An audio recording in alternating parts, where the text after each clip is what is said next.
हिंदू धर्म में करवा चौथ का बहुत अधिक महत्व होता है। इस व्रत को सुहागन महिलाएं अपने पति की लंबी उम्र के लिए व्रत करती हैं। इस साल 1 नवंबर 2023 को यह व्रत रखा जाएगा। प्रिय मित्रों, वही व्रत रखते समय कुछ ऐसे कार्य हैं जो हमको भूल कर भी नहीं करने चाहिए, लेकिन अक्सर महिलाएं यह कार्य करती हैं और उनकी पूजा सफल नहीं होती है। यदि आप भी करवा चौथ का व्रत रखने जा रही हैं, तो उससे पहले इस वीडियो को एक बार आप जरूर देख लें। हे माता लक्ष्मी, जो भी आपके इस चैनल को सब्सक्राइब और वीडियो को लाइक करें, उनके ऊपर आप अपनी कृपा बनाए रखना। चलिए प्रिय मित्रों, जानते हैं गुरुजी के अनुसार कौन से ऐसे कार्य हैं जो करवा चौथ व्रत रखते समय भूल कर भी नहीं करने चाहिए। करवा चौथ के दिन भगवान गणेश, भगवान शिव, माता पार्वती और चंद्रदेव की विधि विधान के साथ पूजा की जाती है। इसके साथ ही करवा चौथ की कथा भी सुनी जाती है। धार्मिक मान्यता है कि जो भी सुहागिन इस व्रत को करती हैं, उनके पति की उम्र लंबी होती है। पति की लंबी उम्र की मंशा से किया जाने वाला करवा चौथ का व्रत इस वर्ष 1 नवंबर 2023 को बुधवार के दिन रखा जाएगा। करवा चौथ व्रत का हिंदू धर्म में बहुत अधिक महत्वपूर्ण होता है। इस दिन विधि विधान के साथ पूजा अर्चना की जाती है और करवा चौथ की कथा सुनी जाती है। इस व्रत को कुंवारी कन्या भी रखती हैं। वे अच्छे वर की कामना के लिए करवा चौथ का व्रत करती हैं। भोपाल निवासी ज्योतिषी एवं वास्तु सलाहकार पंडित हितेंद्र कुमार शर्मा आज हमें बता रहे हैं करवा चौथ पूजन विधि और व्रत कथा के बारे में। करवा चौथ की खास पूजा शाम को के चंद्रोदय होने के बाद की जाती है।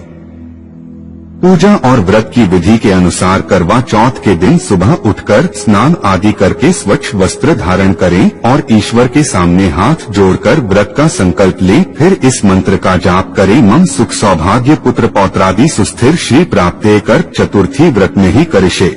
इसके बाद दोपहर में पूजा की तैयारी करें। वैसे तो आजकल प्रिंट किए हुए कैलेंडर आते हैं, लेकिन अगर आपके पास नहीं है तो आप इसके लिए घर के मंदिर की दीवार पर गेरू से फलक बनाएं। फिर चावल को पीसकर इससे फलक पर करवा का चित्र बनाएं। इस रीति को करवा धरना कहा जाता है। शाम को फलक वाले स्थान पर जमीन पर चौक लगाएं और मां पार्वती और शिव की कोई ऐसी फोटो लकड़ी के आसन पर रखें जिसमें भगवान गणेश मां पार्वती की गोद में बैठे हों। अब पूजा की थाली सजाएं और थाली में दीपक, सिंदूर, अक्षत, कुमकुम, रोली तथा चावल की बनी मिठाई या सफेद मिठाई रखें। इसके बाद कोरे करवा में जल भरकर पूजा में रखें और मां पार्वती को श्रृंगार सामग्री चढ़ाएं। इसके बाद मां पार्वती, भगवान गणेश और शिव के साथ चंद्रदेव की आराधना करें। फिर करवा चौथ व्रत कथा सुने या पढ़े।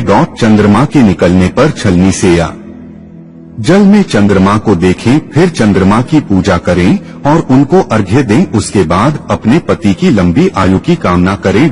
इसके बाद पति के हाथ से पानी पीकर या निवाला खाकर अपना व्रत संपन्न करें। फिर अपने बड़ों के पैर छूकर उनका आशीर्वाद ले। करवा चौथ की प्रचलित कथा वीरावती और उसके 7 भाइयों की है, जो इस प्रकार है। प्राचीन काल में इंद्रप्रस्थ में वेद शर्मा नामक एक विद्वान ब्राह्मण रहता था। उसकी पत्नी लीलावती से उसके 7 पुत्र और वीरावती नाम की एक पुत्री थी। वीरावती के युवा होने पर उसका विवाह विधि विधान के साथ कर दिया गया।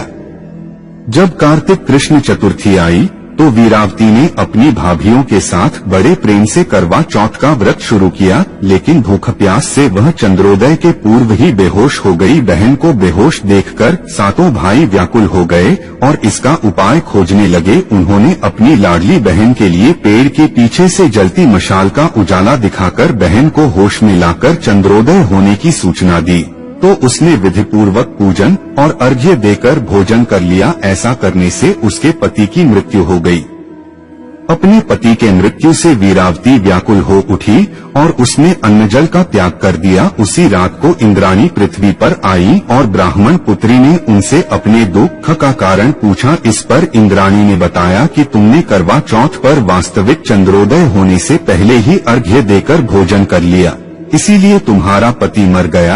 अब उसे पुनर्जीवित करने के लिए विधिपूर्वक करवा चौथ का व्रत करो। मैं उस व्रत के ही पुण्य प्रभाव से तुम्हारे पति को जीवित करूंगी। वीरावती ने 12 मास की चौथ सहित करवा चौथ का व्रत पूर्ण विधि के अनुसार किया तो इंद्राणी ने अपनी प्रतिज्ञा के अनुसार प्रसन्न होकर चुल्लू भर पानी उसके पति के मृत शरीर पर छिड़क दिया। ऐसा करते ही उसका पति जीवित हो उठा और घर आ गया। इसके बाद वीरावती अपने पति के साथ वैवाहिक सुख भोगने लगी। समय के साथ उसे पुत्र, धन, धान्य और पति की दीर्घायु का लाभ मिला। प्रिय मित्रों, करवा चौथ के दिन सही समय पर स्नान करने से मिलता है ये लाभ।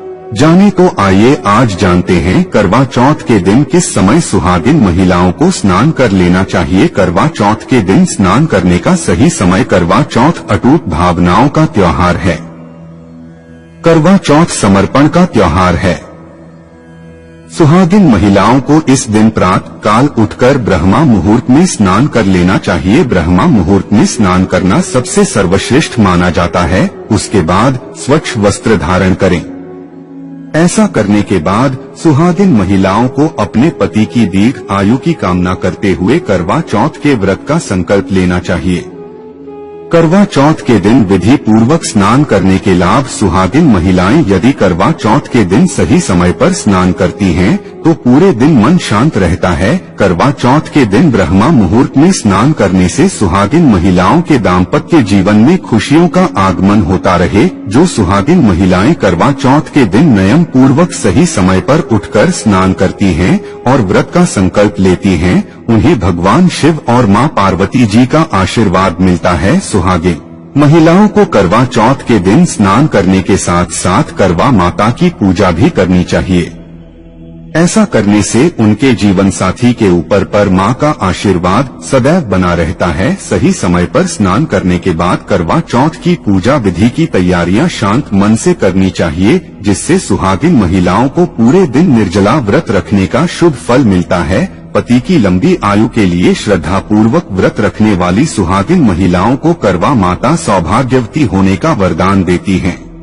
चलिए प्रिय मित्रों, जानते हैं ऐसे कौन सी कार्य करवा चौथ के दिन है आपको नहीं करने चाहिए। मित्रों, है माता लक्ष्मी जो भी आपके इस चैनल को सब्सक्राइब करें, उनके ऊपर आप अपनी कृपा हमेशा बनाए रखना। करवा चौथ पर सुहागन महिलाएं गलती से भी न करें, ये कार्य माना जाता है अशुभ। हर वर्ष कार्तिक मास में कृष्ण पक्ष की चतुर्थी तिथि को करवा चौथ का व्रत किया जाता है। सनातन धर्म में करवा चौथ सुहागन महिलाओं के लिए एक महत्वपूर्ण त्योहार माना गया है। इस दिन शादीशुदा महिलाएं 16 श्रृंगार कर मां करवा की पूजा अर्चना करती हैं और व्रत रखकर अपने पति की सुरक्षा, सुखी दाम्पत्य जीवन और लंबी आयु की कामना के साथ व्रत रखती हैं। सूर्योदय के समय सर्गी ग्रहण करने के बाद सुहागन पूरे दिन निर्जला बिना पानी रहती हैं और चंद्रोदय होने पर अर्घ्य देने के बाद उपवास का पारण करती हैं। इस बार करवा चौथ का व्रत 1 नवंबर दिन बुधवार को रखा जाएगा। इस दिन कुछ कार्य करना शुभ नहीं माना जाता है,